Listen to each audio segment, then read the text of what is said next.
Oke, bismillahirrahmanirrahim. Kita mulai, Pak. Assalamualaikum warahmatullahi wabarakatuh.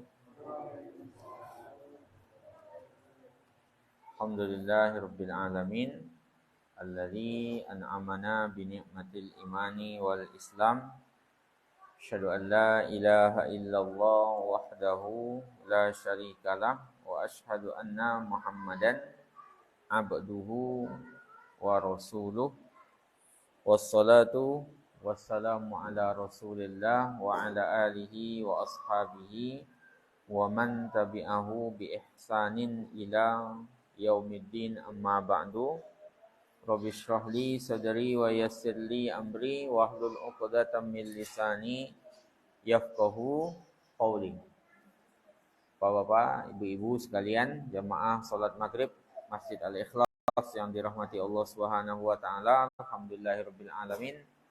Di maghrib ini ya, walaupun hujan lebat ya, kita tetap diberikan kemudahan oleh Allah Subhanahu wa taala untuk bermajelis ilmu, melanjutkan lagi pembahasan kita seputar fikih salat.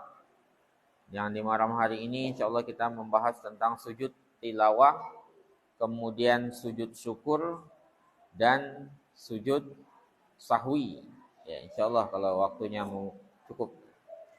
Kemudian salawat dan salam kepada Rasulullah sallallahu alaihi wasallam, pada keluarganya, para sahabatnya dan para pengikutnya sampai akhir kelak. Kemarin kita sudah menjelaskan tentang keutamaan dan hukum dari sujud tilawah ya. Bahwasanya sujud tilawah itu sujud yang kita lakukan ketika membaca ayat sajadah atau mendengarkannya. Waktu itu sama Ustaz Andi udah di dalam sholat ya, kita coba melakukannya ya. Dengan takbir sujud sekali sujud, kemudian takbir lagi ya, untuk naik dari sujud. Sekarang kita lihat mawadhi'us sujud, kapan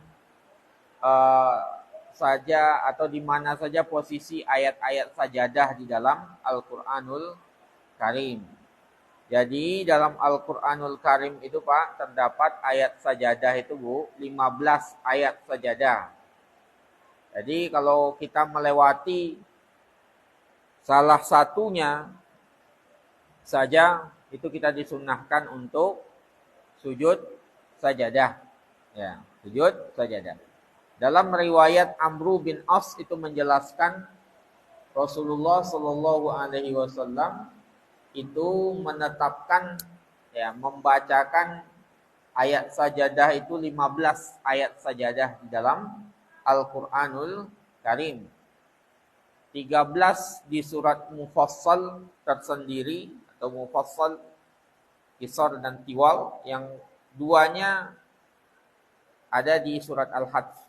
Surat Al-Hajj itu ada 2 sajadahnya di situ. Ya, ada 2 sajadahnya di situ. Itu bisa kita cek dalam Al-Qur'an itu. Yang ada tanda masjidnya atau tanda sujudnya biasanya. Itu ayat sajadah, Pak. Biasanya di pinggirnya itu ada tulisannya as-sajdah gitu. Nanti kita bisa sujud sajadah di situ. Atau kadang-kadang di atas bulatan itu ada tanda sujudnya. Tanda masjid gitu. Itu sujud. Ada 15 yang jelas dalam Al-Quran itu. Salah satunya yang kita bacakan kemarin, yang dibaca sama imam pas sholat kemarin itu. Idza sama'un syaqqat, itu kan ada di situ. Al-insyiqaq. Ya. Ada juga di surat Al-Alaq, Iqra bismi rabbikal ladzi khalaq, itu di ujung ayatnya. Wasjud waqtarib. Ya, itu juga surat sajadah itu, Pak. Ayat sajadah ya. Ayat sajadah. Kemudian kita lihat sekarang ma yushtaratu lahu, apa yang disyaratkan ketika kita sujud tilawah. Jadi kalau jumhur ulama itu, Bapak Ibu sekalian yang dirahmati Allah Ta'ala, itu mensyaratkan kalau kita mau sujud tilawah dengan syarat yang sama untuk sholat. Artinya kita diminta untuk bertoharoh kemudian menghadap kiblat, kemudian menutup aurat. Jadi jumhur ulama berpandangan seperti itu. Jadi pandangan jumhur ulama, kita diperintahkan, disyaratkan untuk sujud tilawah itu dalam kondisi suci dan menutup aurat. Itu jumhur. Cuman akan ada beberapa para ulama Pak menjelaskan hukum sebaliknya. Contohnya Imam Syaukani. Kalau Imam Syaukani itu kata beliau tidak ada dalam hadis-hadis itu yang menunjukkan waqad kana yasjud ma'ahu sallallahu alaihi wasallam. Orang ada para sahabat itu sujud bersama Nabi sallallahu alaihi wasallam ketika beliau membacakan surat Sajdah. Kemudian tidak ada suatu riwayat pun yang menjelaskan beliau memerintahkan para sahabatnya untuk berwudu terlebih dahulu. Jadi ketika Rasulullah SAW itu pernah membaca ayat sajadah di hadapan para sahabatnya Pak. Kemudian beliau sujud, kemudian para sahabat lainnya sujud. Dan tidak ada riwayat yang menjelaskan beliau memerintahkan untuk para sahabatnya untuk berwudu. Begitu kata Imam Asy-Syaukani, ya. Dan kata Imam Syaukani, nggak mungkin semuanya dalam kondisi berwudu, pasti ada yang di antara mereka yang lagi berhadas. Bahkan ketika itu kata Imam Asy-Syaukani, orang-orang musyrikin karena melihat para sahabat sujud, mereka juga ikut sujud. Padahal orang-orang musyrikin kan jangankan sujudnya, wudunya aja nggak sah ya Pak ya, karena nggak ada. Orang musyrikin kalau wudhu kan nggak sah wudhunya. Kenapa? Karena mereka nggak muslim gitu. Karena mereka nggak muslim. Kan kunci wudhu itu ada di muslimnya itu. Ya walaupun wudhunya benar, kalau nggak muslim ya nggak percuma kan gitu Pak. Itu pandangannya, salah pandangan ulama yang berbeda. Bahwasanya ya tidak disyaratkan untuk berwudhu, tidak disyaratkan kata mereka untuk menghadap kiblat, tidak disyaratkan untuk dalam kondisi suci. Tapi kalau kita merujuk sebenarnya pandangan para ulama jumhur Pak ya, berarti idealnya sih kita dalam kondisi suci. Itu jumhur mayoritas ulama. Suci, kemudian berwudu, kemudian menghadap kiblat, kemudian menutup aurat. Itu idealnya kita ini ya. Nanti akan berbeda nanti dengan sujud syukur Pak ya. Kalau di lapangan yang sering kita lihat di bola itu kan sujud syukur itu, bukan sujud tilawah. Kalau sujud tilawah jumhur ulama mengatakan idealnya itu kita berwudu, menutup aurat dan menghadap kiblat. Kemudian apa doa yang kita baca Pak? Ya. Ya. Pada dasarnya orang yang sujud dengan sujud tilawah, da'a bimasya, dia bisa berdoa dengan apapun yang diinginkan. Itu idealnya sebenarnya begitu. Kemudian dalil yang sahih yang menunjukkan bacaan dalam sujud tilawah yang bisa dipertanggungjawabkan itu cuma satu. Kata Syekh Sabik, itu riwayat Aisyah itu Pak. Yang kita baca sajadah wajhiyah lilladzi khalaqahu wa sawwarahu wa syaqqa sam'ahu bihaulihi wa quwwatihi fatabarakallahu ahsanul khaliqin. Ya, itu bacaannya Pak. Jadi sajadah wajhiyah lilladzi khalaqahu ya wa syaqqa sam'ahu wa basarahu bihaulihi wa quwwatihi fatabarakallahu ahsanul khaliqin. Itu hadis diriwayatkan oleh Khamsah, kemudian diriwayatkan oleh Hakim, disahihkan oleh At-Tirmidzi dan Ibnu Sakan. Ya, kemudian alternatif lainnya bisa kita baca sama kayak bacaan salat itu. Subhana rabbiyal a'la. Itu juga bisa kita baca 3 kali. Subhana rabbiyal. Dibacaannya 2 bentuknya, Pak. Kita kalau berdasarkan riwayat sahih dari Aisyah, itu satu-satunya riwayat yang bisa dipertanggungjawabkan itu bacaan sujud tilawah adalah sajadah wajhiyah lilladzi khalaqahu wa syaqqa sam'ahu wa basarahu bihaulihi wa quwwatihi fatabarakallahu ahsanul khaliqin. Kalau enggak hafal ya balik kepada bacaan sujud biasa. Subhana rabbiyal a'la ya Pak. Subhana rabbiyal a'la. Kemudian sujud dalam salat. Ya, sujud di dalam salat seperti yang kita lakukan kemarin itu boleh bagi imam dan orang yang salat sendirian untuk membaca ayat sajadah. Jadi boleh bagi imam dan orang yang sholat sendirian untuk membaca ayat sajadah dalam sholat jahriyah. Jahriyah berarti subuh, maghrib, dan isya, dan boleh juga dalam sholat sirriyah. Sirriyah berarti zuhur dan asar. Baik posisinya imam maupun posisinya makmum, itu pandangan jumhur ulama, Pak. Ya. Berdasarkan riwayat Bukhari dan Muslim dari Abi Rafi' berkata, "Shallaitu ma'a Rasulillah ma'a Abi Hurairah." Aku salat bersama Abu Hurairah, salat al-atmah. Salat al-atmah artinya adalah salat Isya. Kemudian beliau membaca idzas sama'un syaqqat seperti yang kemarin kita lakukan. Fasajada fiha. Kemudian beliau sujud ketika itu, sujud tilawah maksudnya. Kayak kita kemarin kan idzas sama'un syaqqat. Kemudian sujud ketika ayat sajadah. Fakultu, aku bertanya, kata Abu Rafi', wahai Abu Hurairah, ma hadhihi sajadah, apa sujud ini? Kemudian dikatakan oleh Abu Hurairah, sajadtu fiha khalfa Abil Qasim, aku sujud dengan ayat ini, dengan surat ini di belakang Muhammad Abul Qasim, Nabi Muhammad sallallahu alaihi wasallam. Fala azalu asjuduha, aku akan tetap bersujud di ayat ini hatta alqahu, sampai saya kembali kepada Allah Subhanahu wa taala atau sampai meninggal. Diriwayatkan oleh Hakim, disahihkan dengan syarat al-Sahih Shaykhain, ya. Dari Ibnu Umar, Nabi sallallahu alaihi wasallam sujud di rakaat pertama dari salat zuhur, kemudian para sahabat melihatnya membaca surat Alif Lam Mim Tanzil As-Sajdah. Itu salat zuhur, Pak. Ya, Rasulullah dalam riwayat Ibnu Umar itu pernah mendapati Nabi sallallahu alaihi wasallam sujud sajadah di rakaat pertama salat zuhur. Para sahabat melihat beliau, itu kan agak dikeraskan bacaan beliau itu. Artinya masih kedengeran ya, Pak ya. Sir tapi masih ada kedengeran tipis gitu ya. Membaca Alif Lam Mim Tanzil ketika salat zuhur itu, kemudian beliau sujud. Imam Nawawi mengatakan la yukrah, tidak dimakruhkan membaca surat sajadah, ya, menurut kami bagi imam, sebagaimana tidak dimakruhkan bagi orang yang sholat sendirian. Baik sholatnya itu adalah sholat ini, Pak, sholat jamaah maupun sholatnya sirriyah, kayak sholat zuhur dan asar, maupun sholatnya jahriyah, kayak subuh, maghrib, dan isya. Tidak dimakruhkan. Cuman dalam pandangan Imam Malik itu dimakruhkan. Jadi bagi Imam Malik, ya, dimakruhkan membaca surat As-Sajdah atau membaca ayat As-Sajdah dalam sholat. Jadi imam bukan haram, tapi dimakruhkan dalam pandangan. Jumhur ulama membolehkan. Kalau Imam Malik memakruhkan. Kalau Imam Abu Hanifah memakruhkan dalam sirriyah, zuhur dan asar, bagi beliau itu dimakruhkan, tapi kalau jahriyah enggak apa-apa, itu pandangan Abu Hanifah. Bahkan salah seorang penulis kitab Shahibul Bahar, Al-Bahar, itu kata beliau,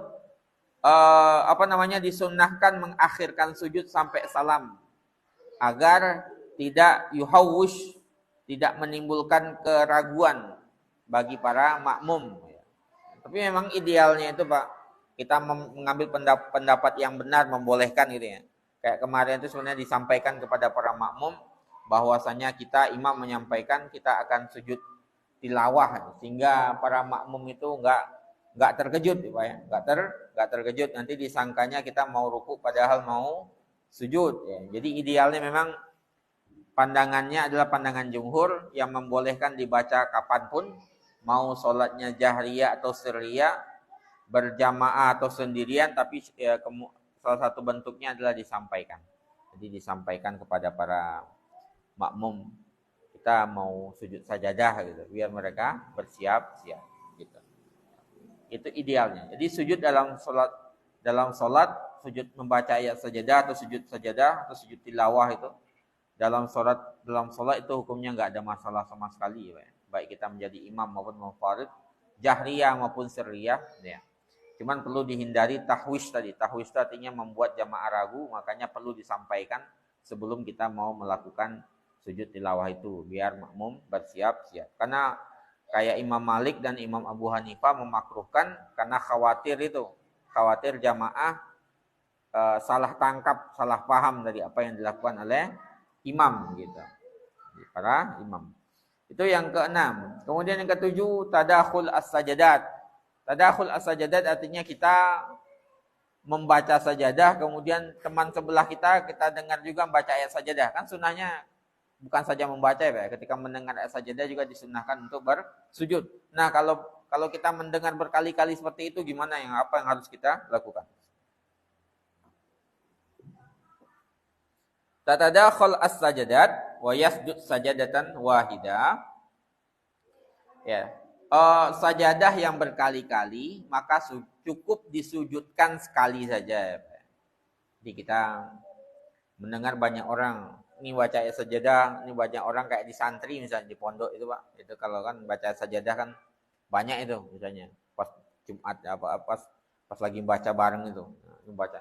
Kita berarti dengar banyak, maka cukup membacanya sekali saja untuk sujud tilawah. Walaupun kita mendengarnya berkali-kali atau membacanya berkali-kali. Ya, dengan syarat kalau bisa diakhirkan. Jadi setelah didengarkan semua baru kita sujud.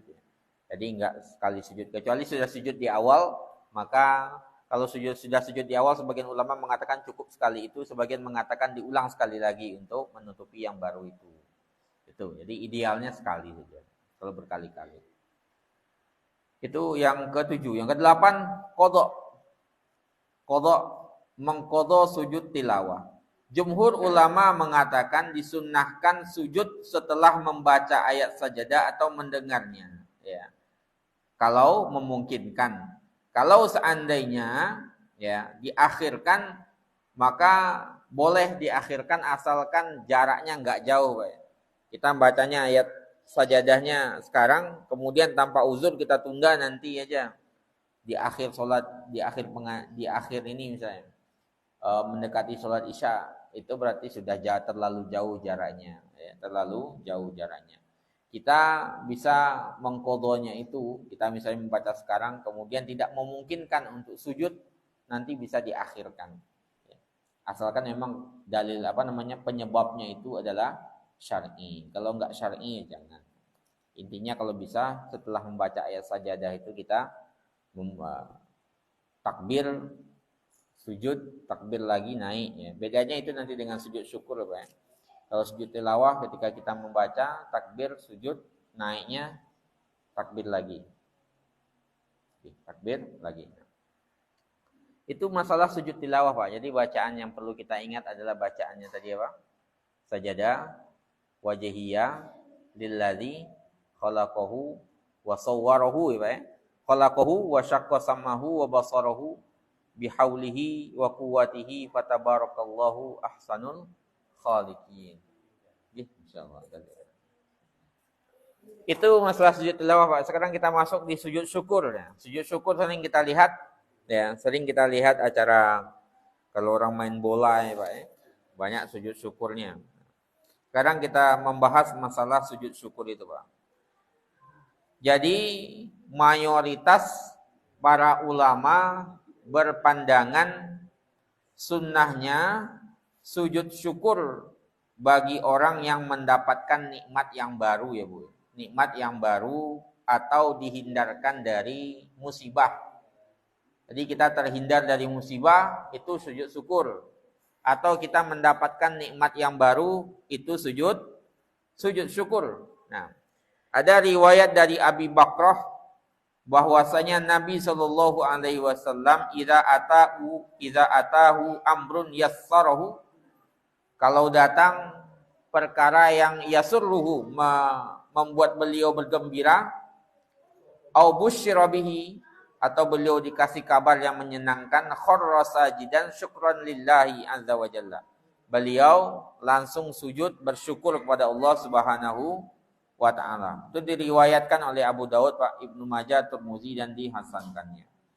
Kemudian diriwayatkan juga oleh Al-Baihaqi dengan pensanadan sesuai dengan syarat Bukhari bahwasanya Ali bin Abi Thalib radhiyallahu anhu ketika menulis surat kepada Nabi bahwasanya Hamdan ini sepertinya adalah pemimpin di Yaman ketika itu masuk Islam, maka Nabi langsung bersujud, ya, langsung bersujud kemudian mengangkat kepalanya.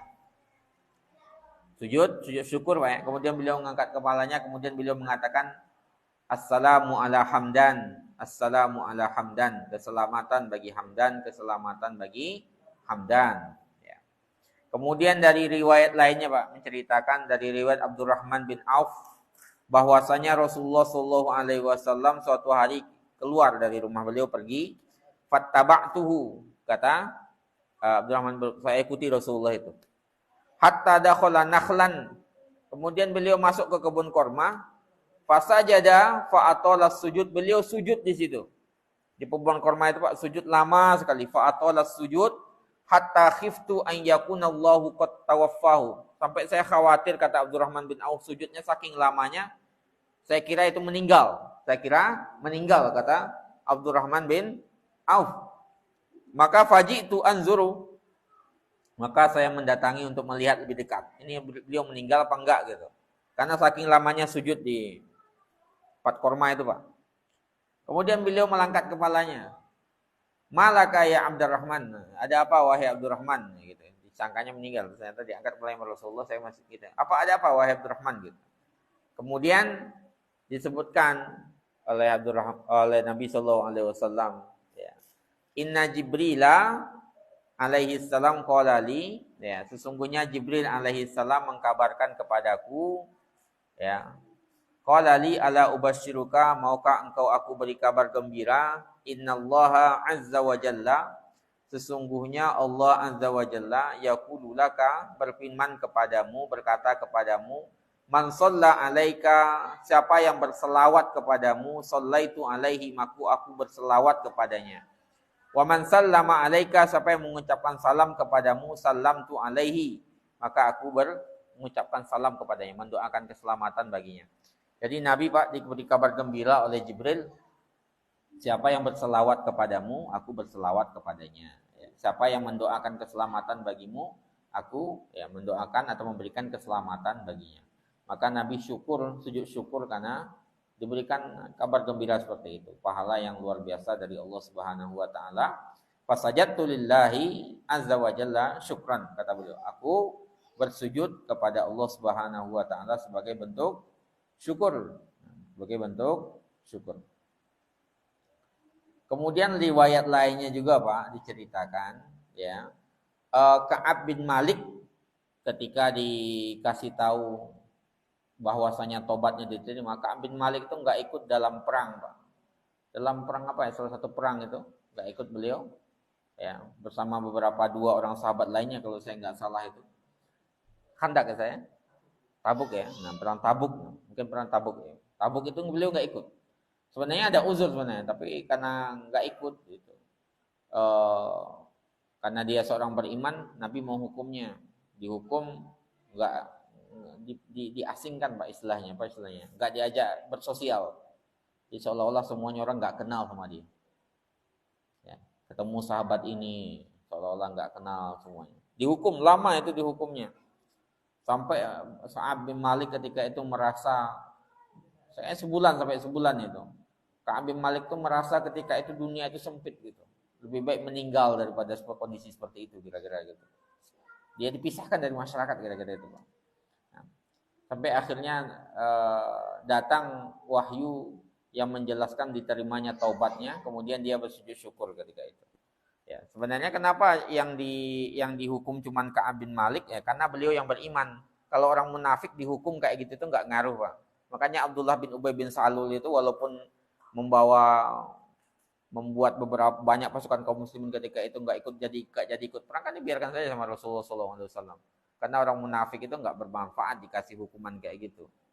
Hukuman kayak gitu tuh enggak bermanfaat. Karena Ka'ab bin Malik itu Rasulullah tahu beliau ini orang beriman, makanya beliau dihukum seperti itu. Jadi ketika dihukum seperti itu terasa sekali bagi beliau ketika itu. Sehingga ketika itu berazam enggak pernah lalai lagi perintah Rasulullah SAW. Ketika kabar gembira itu datang, beliau sujud syukur itu, Pak. Itu sujud syukur. Nah. Kemudian juga diriwayatkan oleh Imam Ahmad bahwasanya Ali, ya, itu juga pernah bersujud syukur ketika mendapati Dzusuddaiyah. Dzusuddaiyah itu orang Khawarij, Pak. Kalau sekarang orang bilangnya ISIS itu, ya. Ada dari dulu kan bibitnya udah banyak itu, Pak. Bibit-bibit ISIS itu udah banyak dari dahulu, ya. Ya, itu kan mengatakan Ali kafir. Itu salah satunya mereka. Jadi ketika mendengar kematian Zusudayyah itu, Ali bin Abi Thalib itu sujud syukur juga, Pak. Sujud syukur juga. Sujud syukur juga. Sama kayak Abu Bakar sujud syukur ketika mendengar kabar kematian Musailamah Al-Kadzab, nabi palsu. Nabi palsu yang ngaku nabi setelah Rasulullah meninggal, itu ketika Nabi mendengar berita kematiannya, Nabi juga, Abu Bakar juga sujud syukur. Kan dibunuh oleh Wahsy. Wahsy itu yang membunuh pamannya Nabi Hamzah. Kemudian Wahsy itu dia bertobat ya Pak ya, bertobat. Nah, bertobat ketika Fathu Makkah ya. Kemudian dia berhasil membunuh dengan tombaknya itu siapa? Musailamah Al-Kadzab. Sehingga dia mengatakan begitu. Dahulu ketika jahiliyah saya membunuh orang terbaik Hamzah. Sekarang saya membunuh seburuk-buruk manusia, Musailamah Al-Kadzab. Ketika mendengar itu, Abu Bakar juga sujud syukur, Pak. Sujud syukur. Nah, sujud syukur ini, Pak, tidak disyaratkan di situ, ya, tidak disyaratkan. Ya, pendapat yang paling kuat ya, sebagian mengatakan disyaratkan juga untuk bertohara. Tapi pandangan yang paling kuat itu tidak disyaratkan di situ untuk berwudu, tidak disyaratkan juga satrul umrah, ya. Tidak disyaratkan juga menghadap kiblat, sehingga mau menghadap kemana saja sebenarnya ya tidak ada masalah sama sekali. Terus apa yang dibaca? Ya dibaca, sebagian ulama menjelaskan bacaannya sama kayak Subhana Rabbiyal A'la itu, atau bacaannya di situ adalah segala bentuk kalimat syukur. Alhamdulillah, alhamdulillah. Intinya kayak gitu. Memperbanyak namanya juga sujud syukur ya Pak ya. Jadi yang dibaca itu atau diam saja sebenarnya juga ada masalah di situ. Karena sujud itu sudah menunjukkan pengagungan kita kepada Allah Subhanahu wa taala. Beda dengan sujud tilawah tadi Pak ya. Sujud tilawah ada bacaannya. Ya kita bisa baca bacaan biasa Subhana Rabbiyal A'la, atau kita baca sajadah wajhiyah tadi Bu ya. Alladzi khalaqahu tadi. Ya, wa syaqqa samahu wa basarahu bihauli wa quwwatihi fatabarakallahu ahsanul khaliqin. Kalau sujud syukur kita bisa baca bacaan sujud biasa atau membaca segala bentuk pujian kepada Allah Ta'ala. Alhamdulillahirabbil alamin, alhamdulillahirabbil alamin gitu. Rasulullah lama Pak, berarti Rasulullah banyak membacanya di situ. Itu kan derajat paling rendah itu kan sujud itu Pak ya. Kepala ini kan di atas ini. Tapi ketika sujud syukur itu kan sujud itu kan ditaruh di bawah. Itu benar-benar kita merendah Bu. Makanya sujud itu kan enggak boleh kepada selain Allah Subhanahu wa taala. Nanti kan di hari kiamat itu salah satu hukuman itu apa? Yamshi mukibban ala wajhi. Apakah orang yang berjalan dengan mukanya? Orang-orang salah satu hukuman bagi orang kafir itu kan nanti Pak berjalan dengan mukanya. Itu sehina-hinanya perlakuan itu. Pak. Sendal dilemparkan ke muka kita kan penghinaan ya Pak ya. Ya, sendal dilemparkan. Sendal itu kan di bawah tempatnya. Terus ditaruh ke muka kita itu kan penghinaan itu. Orang Arab kan gitu biasanya, lempar sendal ke orang itu. Jadi itu dia. Makanya kita ketika sujud itu sendiri itu sudah bentuk merendahkan diri kepada Allah Subhanahu wa taala sebagai bentuk syukur ya. Itu sujud syukur Pak. Sujud syukur itu tidak disyaratkan seperti sujud tilawah tadi. Kalau sujud tilawah jumhur ulama mengatakan ditutup auratnya, kalau bisa dalam kondisi berwudu, kalau bisa menghadap kiblat. Idealnya begitu. Kalau sujud syukur tidak disyaratkan itu. Ini makanya kalau kita lihat orang bola itu kadang-kadang kiblat di mana dia sujudnya ke sana itu enggak ada masalah sebenarnya Pak. Ya. Atau misalnya ada orang juara, misalnya dapat kabar gembira apa gitu ya. Lama menunggu kabar gembira atau dapat berhasil apa, kemudian langsung sujud aja. Kemana menghadap Pak. Ya, menghadapnya ke sana langsung ke sana. Kadang-kadang belum wudu enggak apa-apa. Namanya juga bentuk sujud syukur ya Pak ya. Sujud syukur. Kita berterima kasih kepada Allah Ta'ala. Sekarang kita masuk ke bagian yang terakhir Pak. Ini karena setelah ini kita akan membahas sholat jamaah lagi ini pembahasan kita. Nah, kita ambil berikutnya adalah sujud sahwi. Sujud sahwi. Sujud yang kita lakukan kalau ada yang kita lupakan di dalam sholat. Sujud sahwi itu bisa sebelum dan bisa sesudah Pak. Ya, bisa sebelum dan bisa sesudah. Makanya perlu kita lihat riwayat-riwayat yang menjelaskan sujud sahwi tersebut ya. Pertama, kita lihat dulu kaifiyahnya. Sujud sahwi adalah sujud 2 kali sujud yang dilakukan oleh orang yang sholat, bisa sebelum salam, bisa sesudah salam. Tergantung, nanti ada beberapa riwayat menjelaskan itu, Pak. Bisa sebelum salam, bisa sesudah salam. Semuanya riwayat sahih dari Rasulullah Shallallahu Alaihi Wasallam. Ya, semuanya riwayat sahih dari Rasulullah Shallallahu Alaihi Wasallam. Maka kalau seandainya imam sujud sahwi, tugas kita itu yang ngikut di belakang itu. Jadi kalau ada seandainya imam ragu-ragu misalnya, atau kita dapati sebelum salam itu imam itu sujud dulu, Bu, kita nggak usah subhanallah berarti beliau itu mau sujud sahwi, jangan di subhanallahkan, jangan ditasbihkan ya, atau ditepuk tangan bagi ibu-ibu. Diikuti saja imam itu, diikuti imam itu, karena bisa jadi dia sedang sujud sahwi, sedang sujud sahwi. Kemudian, Pak, ya, kondisi-kondisi yang disyariatkan. Pertama, kapan, sebelum dan sesudah akan kita lihat dari riwayat ini, Pak. Pertama, kalau seandainya imam atau orang yang salam itu, orang yang sholat itu salam sebelum menyempurnakan sholatnya. Jadi udah assalamualaikum dahulu, Pak, sebelum sholatnya sempurna. Kita lihat. Jadi orangnya sholatnya misalnya 3 rakaat, sholat maghrib tadi. Kemudian imam baru 2 rakaat sudah assalamualaikum. Sudah assalamualaikum kiri, assalamualaikum kanan. Lupa satu. Itu jangan diulang dari rakaat pertama lagi, Pak ya. Nah, langsung nyambung itu. Dulu saya pernah waktu kecil-kecil itu, ya, waktu kecil-kecil dulu di surau kita ngaji itu, Pak. Imamnya, ya bukan beliau pengetahuannya begitu ya, guru saya juga. Ya, jadi ketika imam salah gitu, yang salah imam itu diulang lagi dari awal lagi gitu. Jadi berkali-kali kadang-kadang diulang itu. Misalnya udah mau salam, imamnya merasa terganggu misalnya, kita ulang lagi. Kalau saya udah hilang khusyuknya, ulang lagi dari awal. Gitu. Jadi nggak langsung aja, Pak. Jadi misalnya imam sudah sholat, udah assalamualaikum, waalaikumsalam. Kemudian ternyata kurang, diingatkan sama belakang. Kayak ini kurang satu gitu. Jadi adanya pembicaraan di situ, pembicaraan itu nggak dianggap sebagai memutus sholat, Pak. Selama pembicaraan itu memang terkait dengan sholat itu. Ini kurang, Pak Imam. Oh iya toh, langsung berdiri nggak apa-apa. Tambahkan satu. Jadi itu nggak dianggap memutus sholat. Selama pembicaraannya itu memang diperlukan. Kalau bicara bola dulu, baru itu putus, Pak. Jadi diulang lagi. Tapi kalau bicaranya itu nggak apa-apa. Nah, ini dia kondisinya, Pak. Kalau seandainya itu terjadi, itu berdasarkan riwayat dari Ibnu Sirin, ya. Dari Abu Hurairah, suatu hari Rasulullah Shallallahu Alaihi Wasallam sholat zuhur atau sholat asar. Kemudian baru 2 rakaat, Rasulullah salam. Kemudian beliau, karena sudah selesai salam, beliau mau menyandar di kayu yang ada di depan, yang ada di masjid itu, mau nyandar.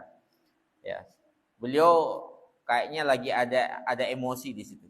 Ada kelihatan wajah beliau oleh para sahabat dalam riwayat Abu Hurairah itu ka'annahu ghadban. Seakan-akan beliau sedang marah besar. Jadi marah besar itu kan pengaruh ke emosi, Pak ya. Kemudian sholatnya kadang-kadang kan konsentrasi hilang ya ketika itu. Kemudian beliau wa wada'a yadahul yumna 'alal yusra, beliau meletakkan tangan kanannya di atas kirinya. Kemudian wasyabbaka baina asabihi gitu ya. Nah, gini itu ada yang dipikirkan sepertinya. Nah, beliau dalam kondisi marah. Kemudian pipinya diletakkan di telapak kirinya. Kemudian beliau fakharaja sur'an min abwabil masjid, mau langsung pulang cepat gitu, mau keluar dari pintu masjid. Kemudian orang-orang bertanya ketika itu, kusiratus shalah, apakah salat dikosor gitu? Salatnya kok jadi 2 gitu. Para sahabat bertanya. Tapi enggak ada yang berani bertanya kepada Rasulullah ketika itu.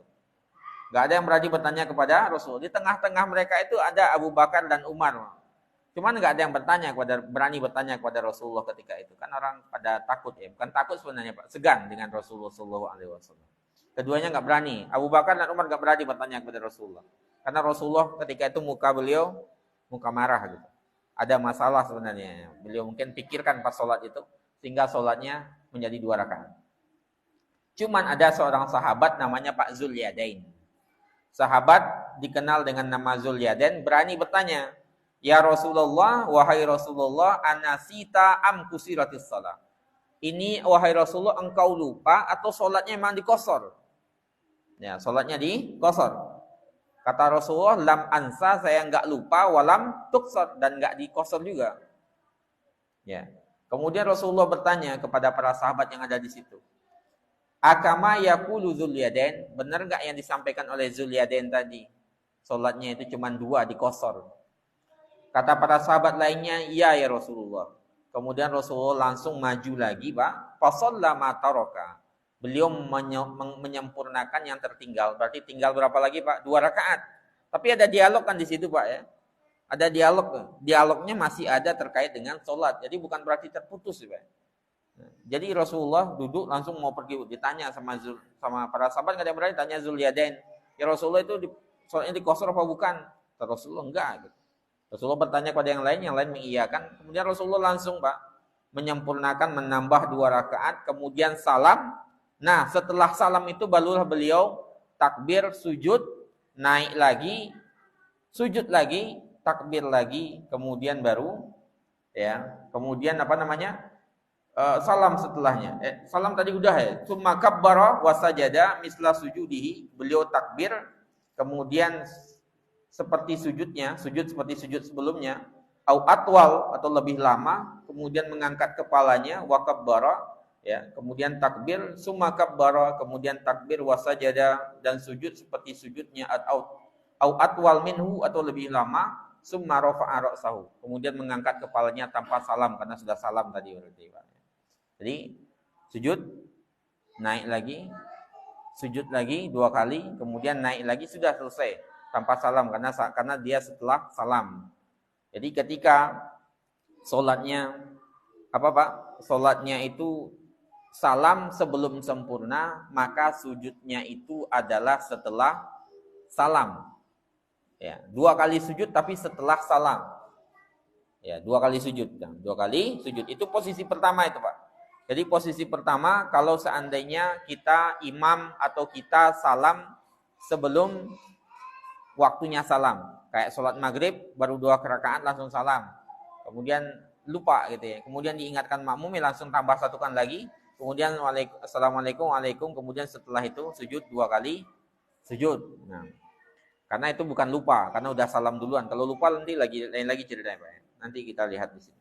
Itu yang pertama. Yang kedua, inda ziyada 'ala shalah, ketika bertambah rakaatnya, Pak. Zuhur 4 jadi 5 misalnya, ya, jadi 5, ya. Itu nanti kita lihat. Ini riwayat berdasarkan riwayat al-jamaah dari Ibnu Mas'ud, Nabi sallallahu alaihi wasallam shalla khamsan. Pernah salat 5 rakaat, kemudian setelah selesai salam para sahabat bertanya, azida fis shalah? Itu tadi salatnya nambah ya Rasulullah? Apa memang ditambah syariatnya gitu kan? Jadi 5. Nah, kemudian kata Rasulullah, "Wa ma dzalika?" Apa yang jadi 5 gitu. Kata para sahabat, "Shallaita khamsan." Ya. Tadi engkau salatnya 5 kali Rasulullah, 5 rakaat. Kemudian beliau fasajada sajdataini ba'dama sallama, ya. Kemudian beliau sujud 2 kali sujud setelahnya itu, ya. Setelahnya. Jadi dikatakan begitu, beliau langsung sujud 2 kali sujud setelahnya. Ba'dama sallama, setelah salam tadi itu. Setelah terjadi dialog, beliau sujud sama kayak yang pertama itu. Jadi sujud setelah salam itu terjadi kalau seandainya jumlahnya belum sempurna, udah salam ya Pak ya. Atau yang kedua rakaatnya lebih. Rakaatnya lebih langsung, enggak mungkin lagi ditambah ya Pak ya. Ya, langsung saja sujud lagi. Langsung sujud. Nah, sujud enggak perlu salam. Enggak perlu salam. Yang kedua. Yang ketiga itu Pak, ketika lupa tasyahud pertama. Lupa tasyahud pertama atau lupa salah satu sunnah salat. Lupa tasyahud pertama atau lupa salah satu sunnah salat. Lupa tasyahud pertama itu kondisinya seperti ini, Pak. Ketika misalnya salat, kita pernah membahas tasyahud pertama itu sunnah. Sebelumnya pernah kita bahas sebagian dari sunnah salat itu. Kalau seandainya kita maghrib tadi misalnya, imam langsung lupa, mau langsung ke rakaat ketiga, kemudian seandainya makmum mengingatkan, mentasbihkan sebelum sempurna berdirinya, maka dia balik ke posisi itu. Maka nanti dia nggak perlu sujud sahwi. Tapi kalau seandainya udah naik, Pak, ya udah berdiri tegak seperti ini, kemudian udah baca Al-Fatihah, udah ini enggak, itu udah lanjut terus saja udah. Walaupun imam mentasbih di belakang tetap dilanjutkan. Itu yang terjadi kasusnya di Rasulullah. Tapi kalau seandainya sebelum baru mau naik begini, Allah, kemudian Subhanallah di belakang, berarti imam langsung turun lagi aja. Turun ke tasyahud pertama. Tapi kalau seandainya udah berdiri tegak begini, kemudian baru ada Subhanallah, udah lupakan aja, biar imam melanjutkan nanti dilakukan sujud sahwi sebelum salam nanti ini. Ini riwayatnya. Berdasarkan riwayat jamaah dari Ibnu Buhaina, ya, bahwasanya Nabi SAW beliau solat faqama fi raka'ataini, beliau solat 2 rakaat, kemudian di 2 rakaat beliau itu langsung berdiri, enggak tasyahud pertama, fasabbahu, kemudian orang-orang bertasbih, famadha, beliau lanjut aja. Mungkin bisa jadi 2 hal. Karena beliau nggak paham sama sekali itu ada kesalahan, itu kan bisa jadi Pak ya. Imam nggak paham bahwasanya ada kesalahan, merasa benar gitu. Apa yang salah mungkin lagi, karena ada kondisi tertentu orang tuh imam tuh galau mungkin Pak, pikirannya banyak gitu. Jadi nggak tahu apa yang diingatkan orang, apa nggak kedengeran sama sekali juga bisa jadi gitu. Kemudian lanjut aja. Rasulullah juga begitu, di tasbih beliau lanjut. Kemudian selesai sholat, ya, falamma faragha min sholatihi sajadataini summa salam. Beliau 2 kali sujud baru salam. Ini sebelum salam berarti. Sebelum salam. Itu berlaku untuk itu dan sunnah ya Bu. Sunnah-sunnah yang lainnya. Jadi tasyahud pertama kalau lupa, kalau seandainya sebelum naik udah diingatkan berarti naik lagi. Balik ke posisi sujud di antara 2 kali tasyahud pertama. Kalau seandainya tetap berdiri, ya biarkan aja udah. Nah, yang penting sebelum salam nanti imamnya harus sujud sahwi. Kadang-kadang kan ini yang terlupakan sama imam Pak. Saya masih ingat dosen saya dahulu cerita, beliau sering keliling biasanya ketika musim panas itu. Beliau kan keliling kadang-kadang ke Pakistan, kemana gitu ya, ke negeri-negeri lah, berbagai negeri. Beliau cerita di Pakistan itu banyak yang hafiz gitu.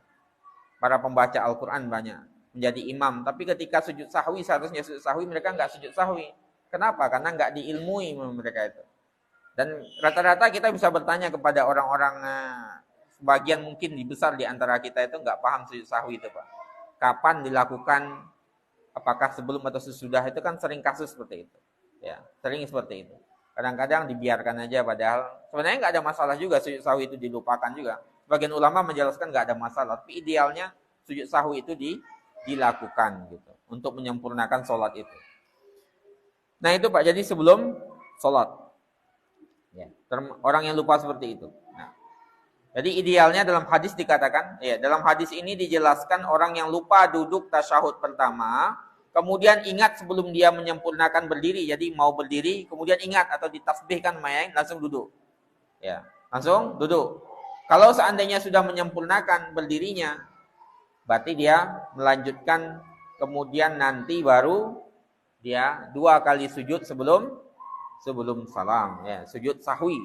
Itu yang sebelum ya Pak. Kalau yang 2 kasus pertama itu sesudah salam, ya. Kalau ini yang sebelum salam. Yang keempat Pak, yang termasuk ke dalam sujud sebelum salam adalah as-sujud inda syakki fis shalah. Sujud ketika kita ragu Bu, dalam sholat. Sholatnya udah 3 atau 4. Kalau seandainya kita sholatnya ragu, ya, ini dalam riwayat dijelaskan nanti kalau kita ragu sholatnya udah 2 apa 3 ya, berarti kita ngambil yang paling sedikit Pak. Ya. Ketika benar-benar ragu ya, dan memang kadang-kadang ragu Pak, apalagi pas lagi banyak masalah itu biasanya banyak juga pikiran itu. Ya, ini 3 apa 4 ya, berarti 3 yang kita ambil gitu. Jangan 4 yang diambil, ambil 3-nya. Ya, jangan, ya, ambil yang kecil, ambil yang kecil. Dalam riwayat dikatakan begitu Pak. Dalam riwayat Abdurrahman bin Auf ya. Saya mendengar Rasulullah SAW bersabda, kata Abdurrahman bin Auf, "Idza syakka ahadukum min salatihi," kalau salah seorang di antara kalian ragu dalam salatnya, falam yadri, enggak tahu, apakah dia satu solatnya atau dua rakaat, falyaj'alha wahidah, ambil satu. Kayak sholat subuh ini satu atau udah dua ya, berarti ambil satu. Kalau ragu-ragu ya Pak ya. Kayak kita sholat subuh, misalnya kita sholat subuh sendirian atau jadi imam, atau sholat ragu gitu. Yang ngambil yang paling kecil bilangannya, ambil satu. Ya. Kemudian, fa idza lam yadri isnain salasa, kalau dia nggak tahu dua atau tiga, maka dijadikan dua. Ya. Kalau nggak tahu tiga atau empat, maka dijadikan tiga. Kemudian summa yasjud idza faragha min salatihi, kemudian dia sujud ya jikalau selesai dari salatnya, wa huwa jalisun, dalam posisi duduk, qabla yuslim, sebelum salam, dua kali sujud. Bisa aja data ini.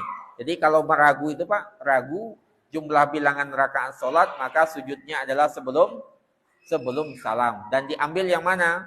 Yang paling sedikit bilangannya, gitu ya. Idealnya begitu. Itu yang harusnya kita lakukan. Ya. Dalam riwayat lainnya juga dikatakan Pak, idza syakka ahaduhum, jikalau salah seorang di antara kalian lagu dalam salatnya, ya, tidak tahu berapa salatnya, apakah 3 atau 4 rakaat, maka buanglah keraguan itu, wal yabni ala mastaiqona, dan ambil yang yakin. Kemudian sujud 2 kali sujud sebelum salam. Kalau seandainya sujud solatnya 5 rakaat sebenarnya, dalam hitungan yang sebenarnya, maka syafa'na lahu solatahu. Dengan sujud tadi sudah dilengkapi, berarti menjadi bilangan sebenarnya. Kalau seandainya sujud tadi menjadi penyempurna baginya. Tapi kalau seandainya dia kurang, maka sudah disempurnakan dengan menjadi 4. Dan kemudian menjadi penghinaan bagi setan. Kan setan itu senang kita goda sholat. Semakin lupa kita sholat itu, semakin senang mereka setan itu. Maka dengan sujud sahwi itu menggagalkan mereka untuk senang, kira-kira gitu. Ya, menggagalkan mereka untuk senang. Sama lah kayak ayat sajadah yang kita sampaikan kemarin. Ketika kita sujud, setannya nangis-nangis.